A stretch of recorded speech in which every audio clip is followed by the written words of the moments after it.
আসসালামু আলাইকুম ভিউয়ার্স, কেমন আছেন? এই তো আমি চলে এসেছি আজকের ব্লগটি নিয়ে। তো এই যে দেখতে পাচ্ছেন এখানে তিনটে বেগুন, এই বেগুন তিনটে আমি আমার ছাদ বাগান থেকে নামিয়ে নিয়ে আসছি। আর এখানে তিনটে আলু আছে আর একটা ব্রকলি। তো এই ব্রকলি, আলু আর বেগুন দিয়ে আমি একটা সবজি তৈরি করব।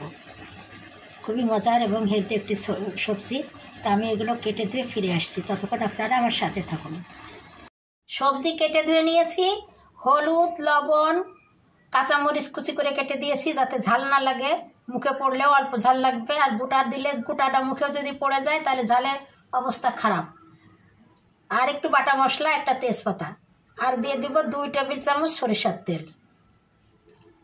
এবার এটাকে ভালোভাবে মাখিয়ে নেব।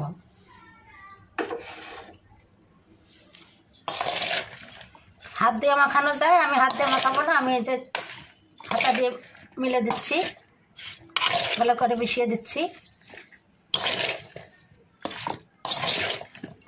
এভাবে রান্না করলে রান্নাও তাড়াতাড়ি হয়ে যায়, আবার খেতেও কিন্তু একটা আলাদা রকম স্বাদ আসে, সময়ও কম লাগে। কড়াই দিয়ে চলে গেলাম, হয়ে গেল, নামিয়ে নিলাম। এই যে মাখিয়ে দিলাম, এবার চড়িয়ে দেবো। পানি দিয়ে দিলাম, খুব বেশি পানি দেবো না, একটু ডুবে থাকবে, পানিটা শুকিয়ে যাবে, রস রস থাকবে, চচ্চড়ি হবে, তাহলে খেতে ভালো লাগবে। আর আমি ঢাকনা দিয়ে ঢেকে দেবো না, যেহেতু ব্রকলিগুলো সবুজ আছে, এটা যদি ঢেকে দিই তাহলে কালারটা নষ্ট হয়ে যাবে, পুষ্টিগুণও নষ্ট হয়ে যাবে। আমি অল্প জালে সিদ্ধ হয়ে গেলে আমি নামিয়ে নেব। সবজিটি আমার রান্না করা হয়ে গিয়েছে। ব্রকলির কালারটা দেখুন সবুজ হয়ে আছে, আর সামান্য একটু রস রস থাকবে। এভাবে রান্না করলে খেতে দারুণ লাগবে। তো কেমন লাগলো আজকে আমার রেসিপিগুলো? যদি ভালো লেগে থাকে তাহলে অবশ্যই আপনারা আমার চ্যানেলকে লাইক, কমেন্ট, শেয়ার ও সাবস্ক্রাইব করে আমার পাশে থাকবেন। এখন এই যে বেগুনকে এরকম চাকা চাকা করে কেটে হলুদ লবণ মাখিয়ে ফ্রাই করে নিচ্ছি। এই যে বেগুনগুলোকে এই পিঠ উল্টিয়ে দিলাম, এখন ওই পিঠটা ভেজে নিচ্ছি।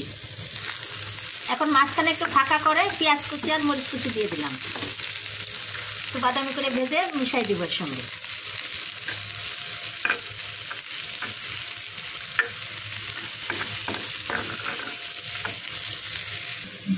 এই তো ভিউয়ার্স, এই যে পেঁয়াজ মরিচ দিয়ে আমি এই যে ভাজিটা করে নামিয়ে নিয়েছি, দেখুন কত সুন্দর হয়েছে। গরম গরম বেগুন ভাজি দিয়ে পরোটা, রুটি দিতে খেতে, গরম ভাতের সঙ্গে খেতে দারুণ লাগবে।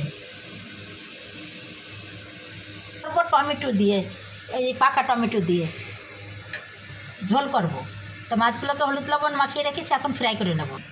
তেল গরম হয়ে গিয়েছে, আমি মাছগুলোকে ভেজে নেব।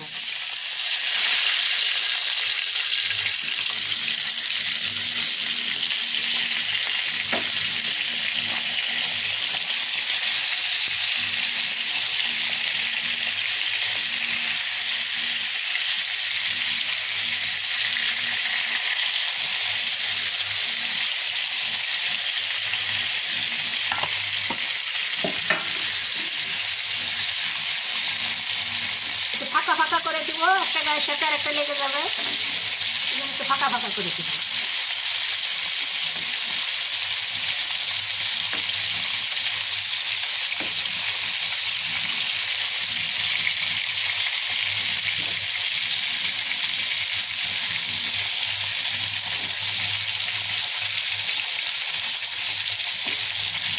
ঠিক হয়ে গেলে আমি আবার উল্টিয়ে দেবো। মাছগুলো ফ্রাই হয়ে গেছে, আমি এখন নামিয়ে নেব।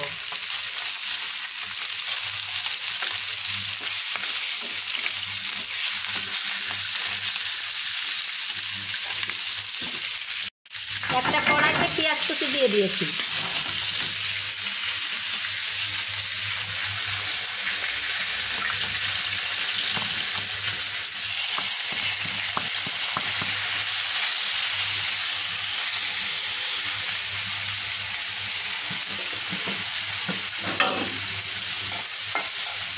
মাছ ভাজা তেল দিয়ে দিলাম,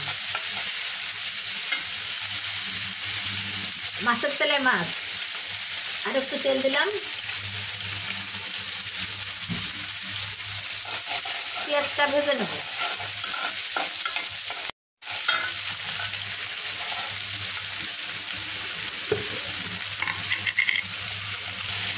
পেঁয়াজ ভাজা হয়ে গিয়েছে, আমি একটু পানি দিয়ে দিলাম। যেহেতু মশলা দিব, মশলা কষানোর জন্য হাফ চামচ লবণ দিলাম, যেহেতু মাছে লবণ দিয়ে দিয়েছি। হাফ চামচ মরিচের গুঁড়া, হাফ চামচ হলুদের গুঁড়া, আর বাটা মশলা 2 চা চামচ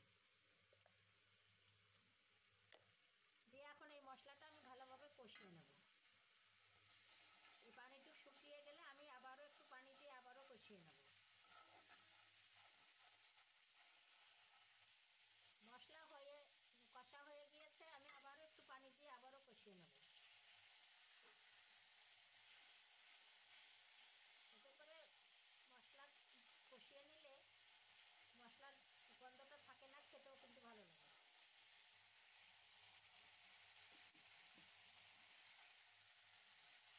এখন পাকা টমেটোগুলো দিয়ে দিলাম।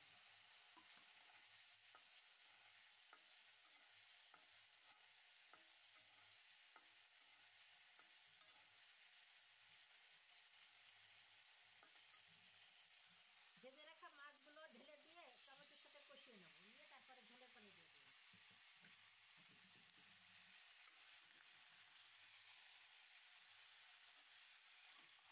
সাবধানে নেড়ে দিতে হবে, মাছ যেন ভেঙে না যায়। এইভাবে একটু নেড়ে দিলেই হবে। এবার পানি দিয়ে দেবো ঝোলে।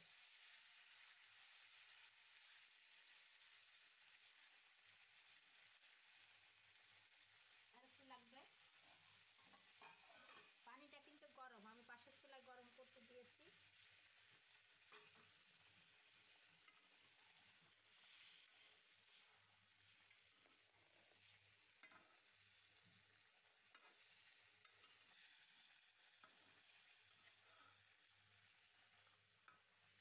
টমেটোটা সিদ্ধ হয়ে গেলে আমি ফিরে আসছি। ভিউয়ার্স, এই যে টমেটো দিয়ে, পাকা টমেটো দিয়ে আমার রুই মাছ রান্না করা হয়ে গিয়েছে। এবার একটু আমি হাফ চামচ ভাজা জিরার গুঁড়া দিয়ে নামিয়ে নেব। তাহলে হয়ে গেল খুবই মজার একটি রেসিপি।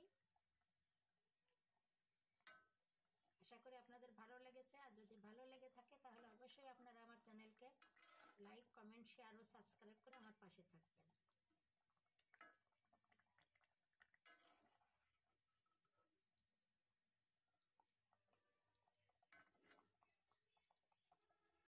এখন পালং শাক ভাজি করবো। এইভাবে ছোট ছোট করে কেটে ধুয়ে এই যে একটু লবণ দিয়ে সিদ্ধ করতে দিয়েছি। পেঁয়াজ, রসুন আর কাঁচামরিচ দিয়ে ফোড়ন দিয়ে দেবো।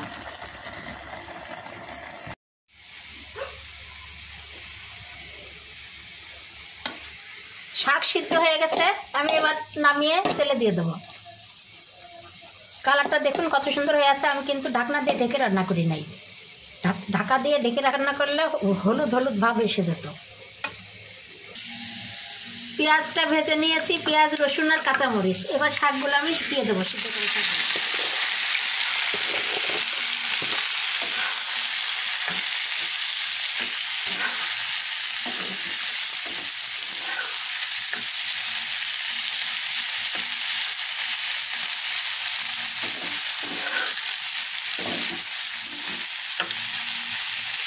একটু রসটা শুকিয়ে আসলে আমি নামিয়ে নেব।